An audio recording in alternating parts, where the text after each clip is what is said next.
భారతదేశంలోనే 5 ఖతర్నాక్ commando forces శత్రువులను చంపడానికి రాకెట్ల దూసుకు వస్తారు. Number 5 Garud commando. ఇది 2004 లో సెట్ చేయడం జరిగింది. వీళ్ళు శత్రువులకు ధీటుగా ఉంటారు. వీళ్ళ ట్రైనింగ్ 28 వారాలు ఉంటుంది, కానీ కఠినంగా ఉంటుంది. Number 4 cobra commando.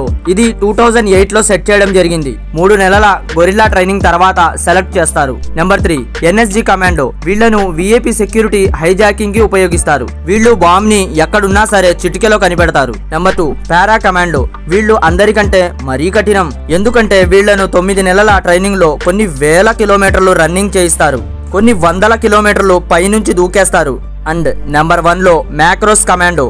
వీళ్లకు భారతదేశంలోనే అతి కఠినమైన ట్రైనింగ్ ఉంటుంది. వీళ్లను స్పెషల్ ట్రైనింగ్ ఇస్తారు. ఒక్కసారిగా ఢుషుం ఢుషుం. ఇలాంటి జవాన్లు భారతదేశాన్ని కంటికి రెప్పలా కాపాడుకుంటున్నారు కాబట్టి మనం ప్రశాంతంగా నిద్రపోతున్నాం. గ్రేట్ జవాన్ అని కామెంట్ చేసి మీ ప్రేమను తెలియజేయండి.